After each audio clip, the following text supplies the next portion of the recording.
पन्ना की तमन्ना है कि हीरा मुझे मिल जाए। जी हाँ, पन्ना हीरे के लिए भारत और पूरे विश्व में विख्यात है। जेम क्वालिटी का यहाँ हीरा निकलता है, पर इसके उत्खनन में कुछ कमियां हैं जो मैं आज आपको बताऊंगा। नमस्कार, मैं हूं पीयूष शुक्ला और आप जी मीडिया का डिजिटल प्लेटफॉर्म देख रहे हैं।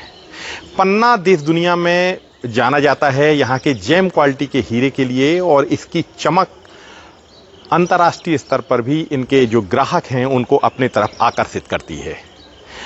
एक कहावत यहाँ पर प्रचलित है, चूंकि महाराजा छत्रसाल का यह क्षेत्र रहा है, तो उनके जो गुरु थे उन्होंने आशीर्वाद उनको दिया था कि छत्ता तेरे राज में धक धक धरती होए, जित जित घोड़ा पग धरे तित तित हीरा होए। और कहा जाता है कि महाराजा छत्रसाल को जब यह आशीर्वाद उनके गुरुजी से मिला और उसके बाद उन्होंने जहाँ जहाँ तक अपने घोड़े को दौड़ाया, जहाँ जहाँ उस घोड़े की टापें पड़ी, वहाँ पर आज हीरा निकलता है। इसके पीछे का कारण कुछ भी हो, लेकिन ये बात सच है कि पन्ना में किसी भी व्यक्ति की किस्मत हीरे को लेकर के कब बदल जाए कुछ कहा नहीं जा सकता। यहाँ पर ऊपर डला हुआ भी हीरा मिल सकता है, 1 फीट के नीचे ज़मीन में हीरा मिल सकता है, 2 फीट, 4 फीट, 10 फीट, बस इतने में हीरा निश्चित रूप से अगर आपकी किस्मत में है तो वो आपको मिल जाएगा। लोग अपनी किस्मत आजमाते हैं। पन्ना में तो परंपरागत रूप से हीरे की खुदाई की जाती है। बाहर के लोग भी यहाँ आकर के हीरा कार्यालय से पट्टा बनवाते हैं और उसके बाद खुदाई करते हैं। बात हीरा कार्यालय की कहें तो रिकॉर्ड के अनुसार 1961 में पन्ना में जो हीरा कार्यालय है उसकी शुरुआत की गई, और ये देश का एकमात्र हीरा कार्यालय है। यहाँ पर आप मामूली सी 200 रुपये की फ़ीस जमा करके आप एक पट्टा बनवा सकते हैं, और साल भर एक जो आपको टुकड़ा दिया जाएगा ज़मीन का, उसमें आप उसको उत्खनन कर सकते हैं। लेकिन यहाँ आपको मशीनों का उपयोग करने में प्रतिबंध रहेगा। आपकी किस्मत चमकती है, आपको जो हीरा मिलता है मज़दूरों की मदद से जो आप खोजते हैं, तो आप उस हीरे को ला करके हीरा कार्यालय में जमा कर सकते हैं। वहाँ से आपको एक रसीद दी जाएगी, और नीलामी में जो उस हीरे की राशि मिलेगी उसमें जो उनका टैक्स है लगभग 11.5%, उसको गवर्नमेंट जो रॉयल्टी है उसको काट करके शेष पैसा जो वो खदान मालिक है उसको दे दिया जाता है।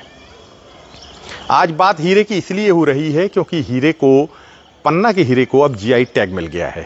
जीआई टैग मिलने से निश्चित रूप से अंतर्राष्ट्रीय स्तर पर पन्ना के हीरे के पहचान को एक नई दिशा मिलेगी, इसकी कीमत में भी इजाफा होगा। लेकिन एक बात यहाँ पर निकल करके आती है कि जो यहाँ के हीरा खनन की जो नीतियाँ हैं उनमें बहुत सी खामियाँ हैं। कोई व्यक्ति यदि अपने खेत पर हीरा की खदान लगाना चाहता है तो उसके लिए उसे अनुमति लेनी पड़ती है। उसके बाद अगर गहराई में है तो उसकी मशीनों की अनुमति उसको नहीं है, जबकि अगर मशीनों की अनुमति मिलती है तो निश्चित रूप से यहाँ का जो हीरा व्यवसाय है वो बहुत बढ़ सकता है। इस प्रकार से बहुत से कानूनी पेंच ऐसे होते हैं कि वो अगर उसका हीरा नीलामी में नहीं बिक पाता है तो वो खदान मालिक, जिसको तुआदार कहते हैं यहाँ स्थानीय भाषा में, वो क्या करेगा।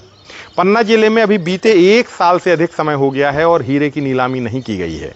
हीरे की खदान लगाने में लागत भी लगती है क्योंकि मजदूर लगाने पड़ते हैं और सारा काम हाथों से होता है।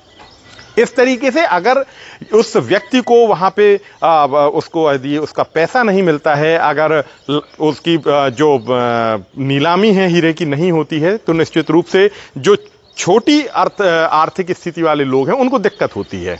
ऐसे में लोग हीरे में जो उनकी बिक्री है उसके लिए बाजार में जाना पसंद करते हैं।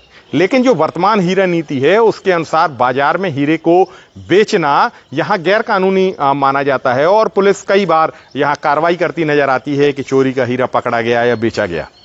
इसमें असलियत बात यह होती है कि जो व्यक्ति है उसको नगद पैसे की जरूरत रहती है।